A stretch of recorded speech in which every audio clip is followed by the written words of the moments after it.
Hello, everyone. Okay, so I'm so excited to bring you a training by your sideline team members. It's training for you, by you. And I'm super excited because Carmen Jeter is a friend of mine way before Plexus. Our girls attended McKinney Christian Academy where her kiddos still are.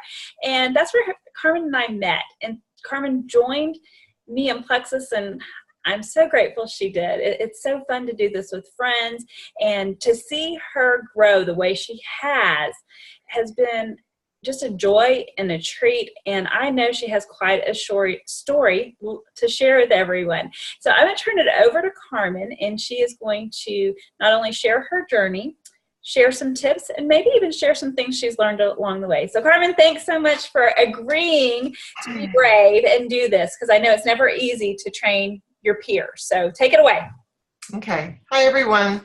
I wanted to start my journey from June. Even though I've been with the company for a lot longer, I was actually a customer of Rainey's before, and then my own ambassador, and I was the worst customer and the worst ambassador.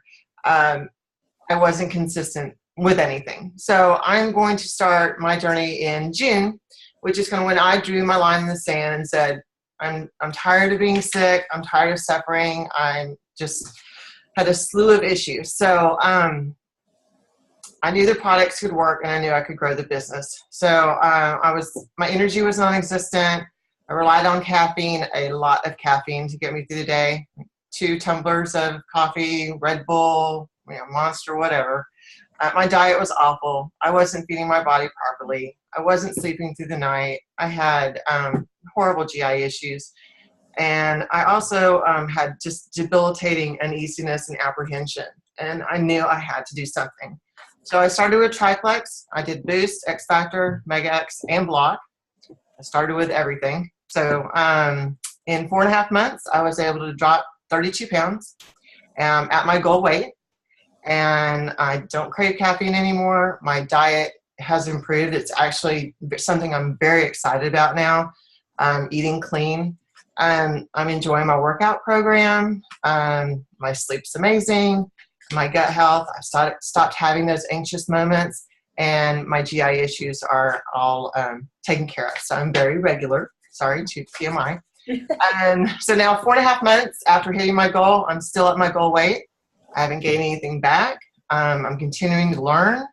I'm being consistent. I'm also being consistent in my business, and it's finally showing. So I'll go into some of the tips that I've learned. And one of the biggest things that I can say is know your daily method of operation, or DMO. Never even knew what that stood for a long time. Same with IPAs, income producing activities. I heard those words all the time. I'm like, I should know what that is. Anyway, I do start my day a little bit of quiet time. Come into my office, close the door, either look at my board and say, what are my affirmations? Get in the right mindset. And then sit down, put you in the right mode or frame of mind. New people. Since I had been doing this for a while, people have seen my posts for 3 years. But again, like I said, they weren't consistent. So these people are seeing the same thing. So I need to find new people. You really, you have to, it's hard. Find groups to join. Same likes. This was hard for me. Or when you're out, I go to the same stores over and over and over. They know who I am. Some know me by name. Talk to them about what you do. It's gained some interest. Out of my comfort zone, but it's working. So you got to step out, because if you've talked to the Facebook, you're the same friends or family or friends all the time, they know what you're doing. The happy birthday thing was on the IPA or daily method of operation. That is a good thing. Always say happy birthday when that comes up, because that starts an interaction between somebody you may have kind of forgotten about, or they've forgotten about you, and you're not seeing their post. They're not seeing your posts either. It helps with those Facebook algorithms. Follow up. Key. Don't close the door until you get an absolute no. You know, I lost 3 people in the very beginning just because I thought, I don't want to follow up with them again. Well, somebody else must have. I said, well, when you do get that no, just be gracious. Okay, thank you. And then mark them off the list. Still be friends with them, but mark them off the list. Let's see here. Oh, talk in person, and this goes back to you know, when you find new people. Don't always just send a message or written message. And I'm very bad at this because I do not like to talk on video.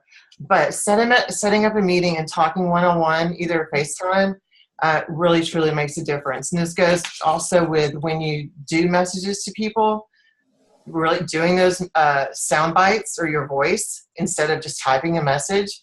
It comes across, just your enthusiasm comes across.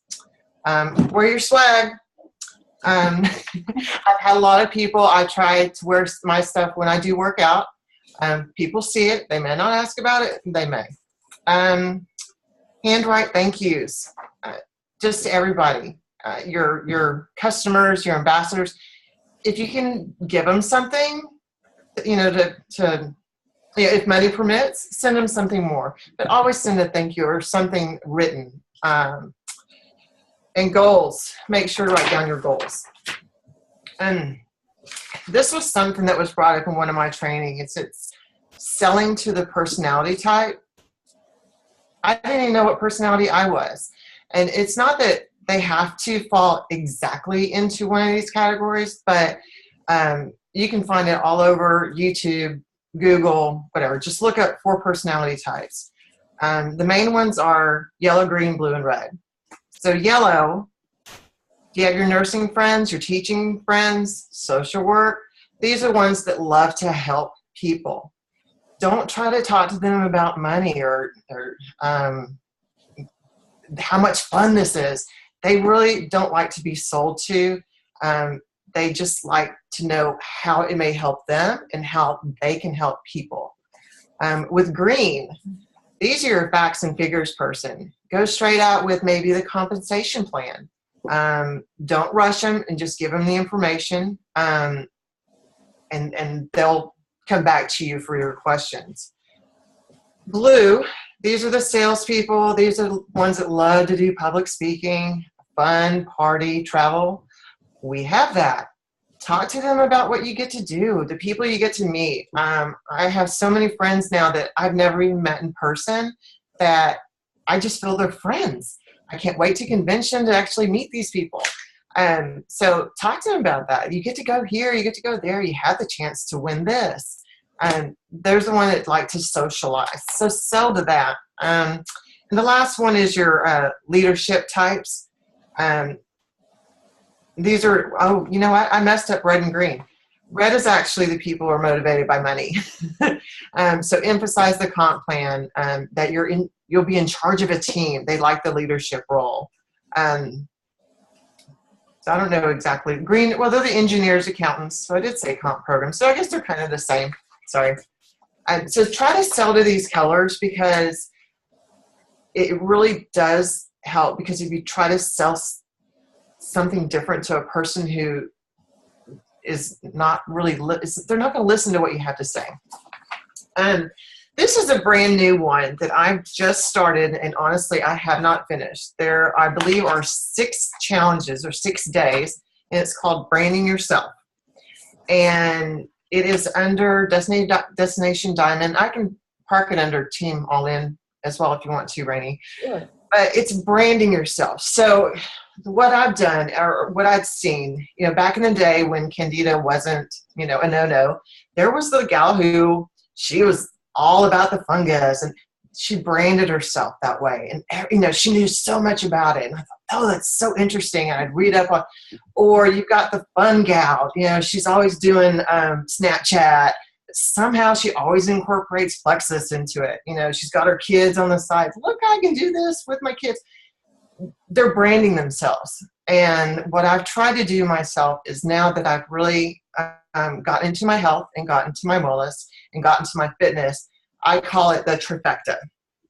You know, exercise, eat clean, and supplements. And so what I've started to post about are, here's some Whole30 recipes. I'm getting new feedback from people that I've never heard of before. Hey, Carmen, I follow that just as well. And so I will take it offline and private message them. So what are you doing? And start an interaction and not just, you know, throw a plexus at them, but we start talking about it. Oh, well, have you heard about gut health? So I'm branding myself. And the reasons why they say to do this is, it says brand definition is a brand in which an audience can get, buy desired information, opinions, and or goods from a person. Hey, plexus. So even though my goal is to talk to them about plexus, I'm branding myself with health and wellness. And why this is important is people start to trust you. Well, she's following this. Oh, she might know about gut health. Oh, she might know what might make me sleep better. It builds a business around the things you love, and you just start talking about it. So you help people. And so there's 6. So this is the first one. What makes a strong brand?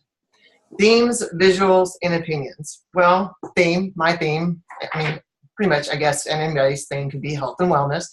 But my theme, I'm calling it Trifecta. Visuals to help recognize your brand. Well, you can't really do too much on this one because plexus is plexus. So use what you've got in your back office that has the plexus logo. Use those shareables, or use, now I've forgotten what the name of the little blog that we have, Sunny and Share. Okay. And also opinions. So what you love to do, what you hate, what you're confused about, what you're passionate about. Put your opinions out there and then try to get it back to your brand. How are you branding yourself? So also take a look. Do you use anybody else's direct sales products? I do. Well, I have, say, 5 people that I could choose from on any assortment of products. Why do I fall with one? Why do I choose one over the other? And it's just really, it's that connection. They're not selling to me. They don't automatically assume I want their product and like put me in a group or this, that, and the other. It's see what they've done to make you purchase their product and maybe emulate to do the same. What makes an audience love you? Authenticity, vulnerability, and this was kind of, I didn't understand what this meant, but hopefully I can get this one across. Rebelliousness. So authenticity, people see you as real. So be honest. If you lie, you're going to get caught in a lie. And there's no reason to even go down that road. So be honest in your posts. Share your story, whether it's financial or health. I needed money, so this is why I got into plexus. I couldn't get all the groceries that I needed, or I really needed a new car. They can see what you needed and why you went into it. My health was in the gutter. Be real about it. They'll see, oh, she was hurting too. So show them the vulnerability that you had and why you chose to do what you're doing. And here's the rebellion. I wrote this down because that was kind of hard. Forget trying to make everyone like you. Be proud of your opinions. You will attract people who like you for being you. I don't really have an example for that one. So, like I said, I'm still trying to go through this. Well, I was just going to say, let me interject on that one, just because I think it's just saying be unapologetically you. So we may not always connect, politically, let's say. Sometimes people use a platform of sharing their opinions on everything, right, including politics. And we can use that because we just went through that season as a country. But because they've connected with people on so many other levels, they can be unapologetically right-wing, left-wing, what have you, right? And so I think it's just saying, be you, even if that appears that on some level you're not, maybe it is a little bit rebellious to the world. Yeah, and that's actually what it says. Oh, really? Okay. Yay. Yeah. I was winging it. Well, yeah, every strong personal brand has a message that ruffles at least a few feathers. And this is where a lot of people fail when it comes to building your own personal brand.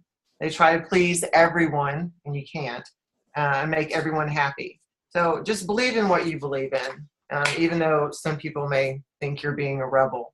Carmen, were you on that book study that just last week where we were saying care, don't care? Meaning when you operate from a place of truth and you're doing it from a sincere place and you're initially caring, we can't really be responsible for the way others react to us. So that's where the don't care part comes in. So we'll share a little bit of that. That's a discussion we had in our book study, but we've kind of taken it on as our little theme of care, don't care. Yeah. Right? Well, I think I interjected on that one because I got bashed by someone who I really trusted, liked, but we came to determine that they weren't really bashing me. They were bashing themselves. Yeah. So, but they took it out on me. So I did. I said, you know what? Don't care about it anymore. I can't let that, break me down. Ways to find more people and followers. It goes into this. Do live events. I'm guilty. Go live now on Facebook. And it can be something simple as you're sitting in carpool. Oh, I get to do this from my phone in carpool. I'm working. It's something easy. And it can be a minute or two. Hey, have my meat and drink. Look how easy this is shake. I need to do that as well. So I'm guilty. Blogging. You can gain followers that way. Reviewing products on Amazon. I never thought about that. But if you have, maybe you bought an Instapot, go put a review out there, and you can put, your name or online classes, subscription services, and coaching. I haven't gotten to all those yet, but it's called Branding Yourself, and it is a workshop that I'm working on, and I like some of the tips that I'm seeing. It's going to help me. This last I'll go through really quick is what not to do. Compare yourself. I'm guilty. Where my kids go to school and how many diamonds and emeralds and high-up people go to that school. It was very easy for me to compare myself, and I did it, and it didn't help whatsoever. Instead, try to emulate them. Find what they do. If you like them, follow them. If they can take your friend request, take a friend. Just somehow, what did they do to get? Not be jealous of what they did. So when you're attacked, be gracious. Don't assume anything. Keep following up. That's how I lost a few people. I just assumed, they're waiting on it. No, keep following up with them. What's going to happen? You'll finally maybe get that no. Well, you might finally get that yes. Don't forget to listen. When somebody asks me about Plexus, it's so easy to go, oh, here's all this stuff, because you're so excited. So, what are your goals? Ask them, and then hear their feedback. Don't just throw out Plexus, because you may be giving them the wrong information. Don't go MIA. People are watching you. If they're interested, they're watching you. And if you go gone for a week without anything, Plexus related or health and wellness or what, they're going to go, okay, I lost interest in her. Keep your Facebook upbeat and informational. If you're going through a hard time, you can post about it, but it's not real good to go into too much detail sometimes, because people tend to be more interested in that issue. And then when you get back to Plexus, they're like, well, what happened with this? So that's just for me. I try to keep it upbeat and happy. And don't don't stay in your comfort zone, i.e. this. I've never done any kind of recorded, well, I've done one. Accept it, do it, get over your fears, and you'll see yourself grow. And so that's my last page. Awesome. Okay. Well, I absolutely love your journey. I love the relatability in it. Did y'all hear Carmen share that she had been with Plexus for a couple of years before she drew her line in the sand and she made the changes? And I love the fact that you speak about how important it is to be consistent. I also love, I'm a big proponent of you got to follow up. And so I cherish that you said that, because it's one of what I feel is key to being successful in Plexus, being consistent and having that follow-up. But I also like how you dove into something new for our team, and that is branding yourself, and that you're a student of that you're learning it, but that you shared some tips along the way of how you're starting to brand yourself, and how we can in turn look at that. Are you in a season of life where you're a grandparent? You could now maybe brand yourself as the healthy grandma, and, talk about juggling your life as a busy grandparent, and maybe you're still working in those years and you're changing your lifestyle. And so there's different ways we can go about it. Carmen found her passion. Like she said, it's the trifecta. And so I encourage everyone to do the same thing, of become a student of branding yourself. Have fun. That's what I'm hearing, Carmen, is that she has found ways in this that maybe at first felt like a burden because it was so outside of her comfort zone. She got out of that place of comparison. She jumped into a place of changing her life, and look at her now. She's doing trainings for the team, and I couldn't be more proud. Thank you so much for sharing these valuable tips, sharing your vulnerability, as well as sharing ways that we can improve ourselves, and just flat out just things not to do, right? Because we've learned them kind of the hard way. I'm guilty of that too. So Carmen, thanks so much. I hope everyone enjoys this training, and we will bring you another one in the next couple of weeks. Thanks for joining, everybody. Thanks, Carmen.